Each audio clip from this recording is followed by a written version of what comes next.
2 दिवसीय sports day के अवसर पर स्कॉलर्स प्राइड कर रहा है बच्चों के साथ जी तोड़ मेहनत। जी हाँ, तस्वीरों में दिखाई दे रहा है यह नज़ारा Faridabad sector 16 scholars pride school का है, जहां पर 2 दिवसीय होने वाले स्पोर्ट्स डे को लेकर बच्चे पिछले 1 महीने से निरंतर यूं ही मेहनत करते आ रहे हैं। वहीं आपको बता दें कि 10 दिसंबर और 11 दिसंबर 2 दिवसीय होने वाले स्पोर्ट्स डे को लेकर बच्चों में भारी उल्लास और उत्साह देखने को मिल रहा है। वो इस मौके पर स्कॉलर्स प्राइड के बच्चों में स्पोर्ट्स डे को लेकर जी तोड़ मेहनत की और नन्हे बच्चे भी इस स्पोर्ट्स डे के अवसर पर खुलकर सामने आए। इसमें उनकी मेहनत भी रंग लाती नजर आई। वहीं छोटे बच्चों में भी उत्साह के मामले में बड़े बच्चों से पीछे दिखाई नहीं दिए। छोटे बच्चों ने अपने अपने कलाकार और होनहार को खुलकर प्रदर्शित किया और सबके समक्ष रखा।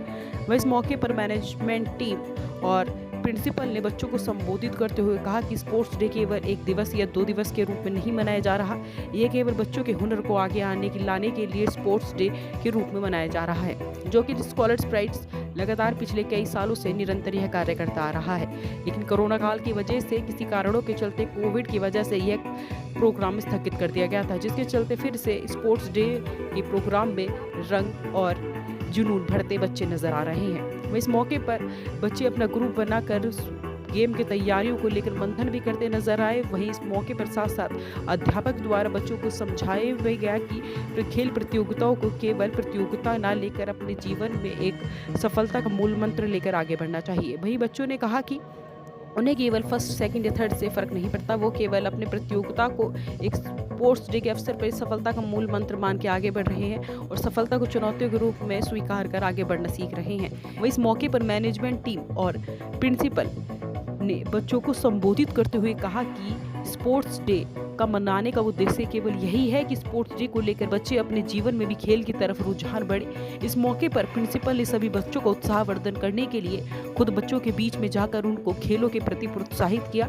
और कहा कि हमें बढ़ चढ़कर आगे रहना चाहिए। वहीं आपको बता दें कि इन फ्लैगों के बीच में स्कॉलर्स प्राइड का फ्लैग सबसे ऊपर नजर आया। इस मौके पर बच्चों ने खुद ही एक साथ जुट होकर गेम की प्लानिंग को लेकर तैयारी की और कहा कि हमारी जीत केवल और केवल हमारे अध्यापक, शिक्षकगण और हमारे माता पिता के चरणों में अर्पित है। उन्होंने कहा कि फर्स्ट, सेकंड या थर्ड आना केवल प्रतियोगिता का हिस्सा नहीं, ये एक मनोरंजन का भी तरीका है जिसमें हम बढ़ चढ़कर खेलों के रुझान में आगे आ सकते हैं, क्योंकि लगातार हरियाणा और फरीदाबाद खेलों के मामले में नंबर 1 रहा है, जिसमें खिलाड़ियों को लेकर भी तरह तरह की स्कीम निकाली जाती हैं। वहीं इस मौके पर प्रिंसिपल ने कहा कि बच्चों से, छोटे हो या बड़े हो, पढ़ाई को लेकर भी उनके ऊपर ध्यान केंद्रित के साथ साथ उनके स्पोर्ट्स पर भी बेहद खास ध्यान दिया जाता है। स्कॉलर्स प्राइड लगातार बच्चों के खेलों को आगे प्रोत्साहित करता आ रहा है, जिसके चलते स्पोर्ट्स डे एक त्योहार की तरह मनाया जाता है, जिसमें पूरा स्कूल मैदान में उतरकर स्पोर्ट्स में अपनी भागीदारी सुनिश्चित करता है और जी तोड़ मेहनत करता है। वहीं इस मौके पर प्रिंसिपल ने सभी के समक्ष जानकारी देते हुए बताया कि यह 2 दिवसीय स्पोर्ट्स डे को लेकर बच्चों में भारी उत्साह है, जिसके चलते उनके माता पिता अभी स्पोर्ट्स डे के अवसर पर स्कूल के प्रांगण में आकर इस स्पोर्ट्स डे का हिस्सा बनते हैं और अपने बच्चों के होनहार एक कलाकार को देखते हैं, जिसके चलते उनके बच्चे आगे जाकर स्पोर्ट्स के मैदान में अपना नाम बुलंद कर सकते हैं। स्पोर्ट्स डे के अवसर पर बच्चों में जो उत्साह, भारी उल्लास देखने को मिल रहा है, वहीं वे कहीं ना कहीं प्रिंसिपल और डायरेक्टर सहित जो तमाम मैनेजमेंट की टीम है बच्चों का उत्साहवर्धन कर रही है कि किसी तरह बच्चे जो है स्पोर्ट्स के क्षेत्र में आगे रहे, क्योंकि हरियाणा में, खासकर फरीदाबाद में जो होनहार बच्चे निकलकर सामने आ रहे हैं वो किसी की, आपकी और हमारी किसी की निगाह से छुपा नहीं है। वहीं इस हुनर को और बल देते हुए स्कॉलर्स प्राइड अक्सर आगे रहता है, जिसमें स्पोर्ट्स डे में बच्चों के हुनर को निखारा जा रहा है। प्रिंसिपल और तमाम जो मैनेजमेंट की टीम है उनसे बात कराएंगे। सबसे पहले बात कराते हैं आपसे प्रिंसिपल सर से। सर, बहुत बहुत शुभकामनाएं आपको। Thank you very much. क्या देखने को मिला कि जो बच्चे दब जाते हैं स्पोर्ट्स में, कहीं ना कहीं वो बजाय स्टडी के आगे निकल आते हैं? मैम, जो चीज़ हम पिछले 2-3 साल से नहीं देख पा रहे थे बिकॉज ऑफ कोविड, हम वो देख पाए हैं जी। आपको पता है कि कोविड में कितने रिस्ट्रिक्शंस लग गए थे, गैदरिंग पर रिस्ट्रिक्शन थे, बच्चे मिल नहीं सकते थे, स्पोर्ट्स बिल्कुल बंद था और उससे बच्चों की मानसिकता पर बहुत बुरा असर पड़ रहा था।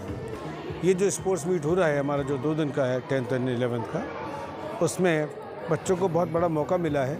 उनकी जो प्रैक्टिस चली है उससे बहुत कुछ सीखा है, उनकी हेल्थ पे इम्पैक्ट आया है, उससे उनके इमोशंस पे इम्पैक्ट आता है, साइकोलॉजी पे आता है, मानसिकता पे आता है और डेफिनेटली इससे उनकी पढ़ाई के प्रति उनकी जो भावना है, जो मन है, उस पर बहुत बड़ा इम्पैक्ट आएगा। मैं बच्चों का जोश देख सकता हूँ कि कितने जोश के साथ वो पार्टिसिपेट कर रहे हैं, चाहे वो रेसेस हों, आपने खुद देखा होगा, या फिर वो आपके योगा हो, एरोबिक्स हो, ड्रिल है। कल भी बहुत अच्छे अच्छे प्रोग्राम्स हैं जो बच्चों की हेल्थ से रिलेटेड हैं और उसमें जो जिस शिद्दत से ये पार्टिसिपेट कर रहे हैं उसके लिए प्रैक्टिस कर रहे हैं, घर पे जाके प्रैक्टिस कर रहे हैं। एक एक बच्चा लगा हुआ है, टीचर्स लगे हुए हैं, मैनेजमेंट का पूरा डेडिकेशन है, पूरा सपोर्ट है और उसी का रिजल्ट है कि हम देख सकते हैं कि कितने पेरेंट्स भी आए थे और कितनी स्मूथ वे में सब लोग अपना अपना काम कर रहे हैं और पार्टिसिपेट कर रहे हैं। Thank you. सर, अक्सर ये देखा जाता है कि बच्चे स्पोर्ट्स में आगे निकल आते हैं, बजाय वो स्टडी में इतना आगे नहीं निकल पाते। तो स्कूल की तरफ से उसमें किसी तरह का कॉपरेट किया जाता है कि नहीं, अगर बच्चे स्पोर्ट्स में आगे हैं तो पढ़ाई में उसकी तरफ से, स्कूल की तरफ से कोई सहायता दी जाएगी? मैम ऐसा लगता है, लेकिन कोई बच्चा, बहुत कम बच्चे ऐसे होते हैं जो हर फील्ड में आगे हों। कोई सभी आगे जाते हैं, कोई एक कदम आगे, कोई एक कदम पीछे। आपको पता है कि जो इंटेलिजेंसी है केवल एकेडमिक की नहीं होती। कोई स्पोर्ट्स में इंटेलिजेंट है, कोई एकेडमिक में इंटेलिजेंट है, कोई म्यूजिक में इंटेलिजेंट है, कोई डांस में इंटेलिजेंट है, कोई एक्टिंग में है। हमारा काम है कि जो बच्चा जिस फील्ड में इंटेलिजेंट है हम उसकी उस इंटेलिजेंसी को उसको आगे मैनिफेस्ट करें, उसको उजागर करें और उसमें उसकी क्वालिटी को और इन्हेंस करें। सर, अगर इससे कोई जुड़ना चाहेगा, ये प्रोग्राम देखना चाहेगा, कितने बजे से कितने बजे से शुरू होगा और कितने बजे इसकी समाप्ति होगी और कैसे इससे जुड़ सकते हैं? कल 9 बजे से 11 बजे तक ओपनिंग सेरेमनी है। उसके बाद कुछ और रेसेस हैं छोटे बच्चों की, नन्हे मुन्ने बच्चों की। आप आएंगे, बहुत सुंदर लगेंगे, आपको देखेंगे। उसमें इवन 3 साल का बच्चा भी पार्टिसिपेट कर रहा है। और शाम को 3 बजे से 5 बजे तक, 3 से 4:30 बजे तक हमारी क्लोजिंग सेरेमनी है एंड प्राइज डिस्ट्रीब्यूशन सेरेमनी है। You are most welcome. आप आइए और आप बच्चों का उत्साहवर्धन करिए। आपको देखेंगे, आपकी प्रेजेंस से बच्चों में उत्साह आएगा, जोश आएगा और बहुत अच्छा लगेगा बच्चों को भी और आपको भी। धन्यवाद सर। तो